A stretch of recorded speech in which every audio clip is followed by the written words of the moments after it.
Right now, just how strong is the political grip of Andrew Cuomo? The New York governor renominated this week for re-election, but with few allies on the ticket and state liberals vocally complaining, can he pull the party together for Election Day?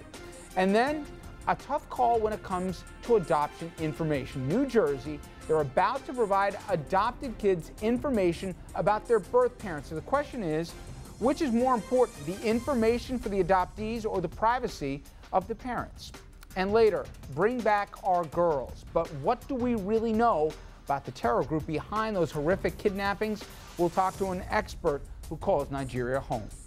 Good evening, everyone, and welcome to RFL. I'm Richard French. Thank you so much for joining us this Friday evening, May 23rd. And we start here with New York State politics. It's been in the news, as you know, this week. The big show for state Democrats at their convention on Long Island earlier this week. There was a big display of Democratic love, party elders all saying all the right things and focusing on contrasting their party with the GOP. But below the surface, there definitely are some tensions and some overarching questions, many of which centered on Governor Andrew Cuomo and his ability to lead the party or at least try and unite it. Cuomo's rocky relationship with the Attorney General, Eric Schneiderman, it may be the worst kept secret in Albany, and his connection to controller Tom DiNapoli may be even worse. But those are just the headliners in the party. Polls continue to show there is real deep unhappiness with the governor when it comes from the progressives in the party who say his fiscal policies lean towards Tea Party type austerity, ignoring popular party issues like income inequality, tale of two cities, you know the drill, especially those pronounced by Bill de Blasio in the past year and really not just in the campaign, but since he got into Gracie Mansion.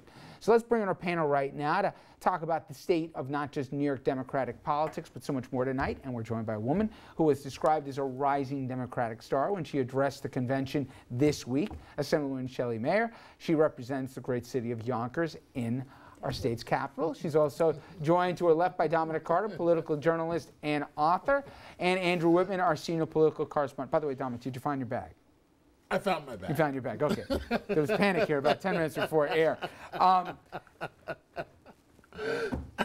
Listen, Andrew was there. He covered both the Attorney General and the Controller. They all said the right things to him, that, hey, this is all about love, and sure, we disagree, but it's all an attempt. However, with the matching funds the governor did against the Controller, with how the governor basically big-footed the AG on the big settlement here right now, with the Working Families Party going to be holding their convention and the open-ended issue as to whether or not they're going to run their own candidate that would siphon off votes, as we've seen in the poll. There definitely doesn't seem to be unanimity. He's the overwhelming favorite that he'll probably win, barring a huge surprise, but not all Democrats are singing the same song here, differently than maybe 4 years ago. A fair description? I actually don't think so. First place, Democrats rarely sing the same song. I thought that was such a good lead-up, too. All right. They rarely sing the same song. Having been a Democrat all my life, you know, it's not a group that easily agrees with each other. And you have three very strong statewide races here, statewide officials. I mean, I'm a big supporter of the governor, as well as Attorney General Schneiderman and Tom DiNapoli. They've done battle on some significant things. But take it away from the insider game of politics and go back to the people in districts like mine.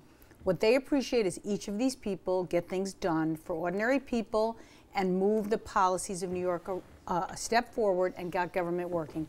We do not have to agree about every issue and every way of getting things done. What we have to agree upon is that we are moving the state in the right direction. And under Governor Cuomo's leadership, I think there was unity at that convention about we're moving in the right direction. Would you be surprised? What would surprise you more? That the Working Families Party does run a candidate, or that they stand down here and basically get behind the governor? Well, I don't know exactly what's going to happen. I've been a very strong supporter of the Working Families Party, and I've had their endorsement in every race. I feel very close to them. I've spoken to a number of them. I've urged them to support the governor. I think it's very important to send a strong signal. You know, if I didn't know County Executive Rob Astorino, I might feel differently. But what I spoke about and what I know is what his policies really meant for the people in my district. I don't think we ought to be doing political exercises and efforts to make a point. We need to win decisively in this election and send a strong signal that the Rob Astorino type of policies, notwithstanding what a nice person he is, his policies are not acceptable. So I'm for everyone get behind Andrew Cuomo Again, you don't have to agree with them. I disagree with them frequently. But that being said, I think we're absolutely on the right track, and I think most Democrats and many other people are going to come along. He's going to win decisively. I know you don't fall in this category, and you don't have to name names.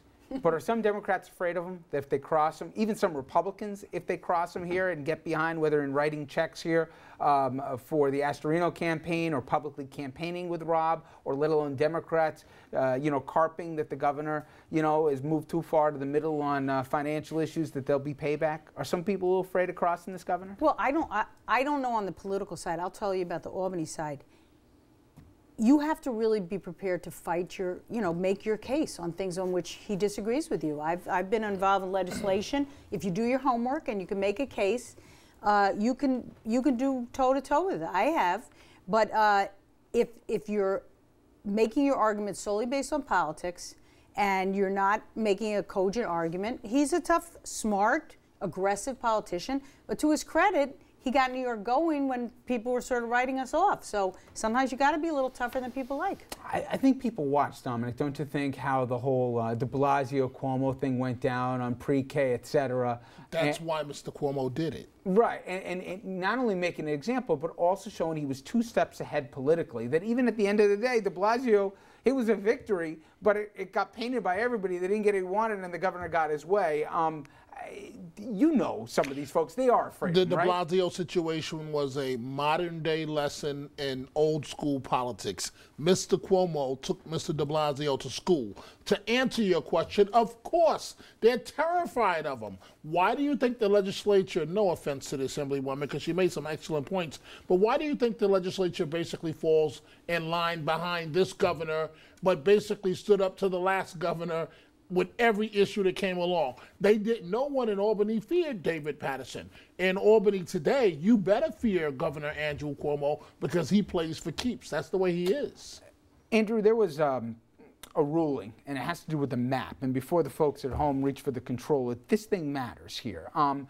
No Republicans won statewide office in New York, as you folks at home might know, in a dozen years. But every election, the plight of the state Senate, it hangs in the balance. And more often than not, in recent years at least, Republicans have either controlled or shared control of the upper chamber. And the GOP just got a big boost to help keep it that way. A judge okaying changes in Senate district lines on Long Island. Changes, hard to see here on the map, I grant you, but they're split apart Black and Hispanic region, making it easier for GOP candidates to win seats there. Judges also okayed a controversial new Senate district that runs from Kingston, New York, in the Hudson Valley, to Albany, to even Amsterdam. Now, even though population movement doesn't really support its addition, the panel said there wasn't enough evidence of wrongdoing in the plan to basically overturn it. It matters, Andrew, right? Especially with the changing demographics and how the math works in the state. Well, yeah, I mean, redistricting is an issue on every level, every 10 years, but the creation of the 63rd seat in the state Senate and the split of the votes on those districts on Long Island that were impacted enabled the Republicans to come close enough in the state Senate that they almost gained control outright in the last election, and then they formed this deal with the Jeff Klein breakaway group in Albany so that they now run the state Senate in conjunction with those breakaway Democrats. And you think about it, New York hasn't elected, as you said, a statewide Democrat or a statewide Republican in 12 years. It's as blue a state as the state can be.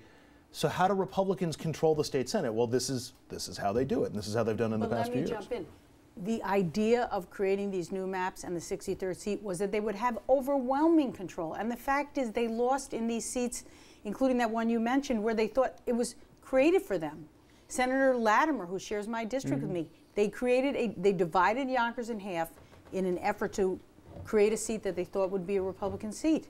And George Latimer just single-handedly slayed the opponent. I think the demographics are not on their side. They can draw the map. But we heard a lot of talk this week at the convention about the need to try to win the state Senate back, and that seemed to be the toughest nut to crack for Democrats and the biggest rallying point. I mean, the biggest cheers were to try to win control of the state Senate back. It's certainly up in the air, and in a year that might not be as overwhelmingly Democratic as your party would like, I mean, that's a big hurdle for the Democrats to try to clear. My only point is it is moving in this direction. They tried to really set it back with the map. And I think it's important to point out that they created the map, they created the extra seat. The idea is they would hold on. The fact is they only held on because they were able to make this deal with the other faction. And I think in time, it may not be this year, I hope it is, they have some excellent candidates, and they're going to do better than people think in Long Island, but shortly they're going to have a numerical and a power majority, in my opinion, having been there before. I know this sounds crazy, but I've heard smart people say Governor Cuomo would like to keep the status quo. He likes the idea of how the Senate's constituted right now instead of a supermajority by Democrats. It works well for him, this Klein group. He can work with Skelos, et cetera. You've heard the same thing too, right? How active do you think this governor is really going to be in electing Democrats here to make it a Democratic Senate as well as Assembly? Well, I hope he's very active, but I'm not putting my weight with him. My view is you have great candidates. You have districts that have changed, where they're majority registered Democrats, and a lot of people have no party affiliation. Over time, you're going to see that strong Democratic candidates with the grassroots operation, particularly with the unions, and in the Latino community that vote on the DREAM Act, you are going to see a change. In Long Island, you're going to see Democrats win those seats. You think, though, the governor would have harder fights on fiscal policies if he had a Democratic state Senate as well as obviously the Assembly? Well, the way it is now, he has a boogeyman. He has someone to blame when something goes wrong. And so every governor is aware of that. Richard, I just want to go back to, because I think the Assemblywoman made an excellent point. I really think that the press is bored because it's summer. I don't think the governor has, I know polling indicates it, but I don't think he has as much a problem on the left as it's being played up. She used a word that I would agree with. Is the Working Families Party really going to play this exercise out and risk losing the governor's mansion to a incoming Republican? I don't think so.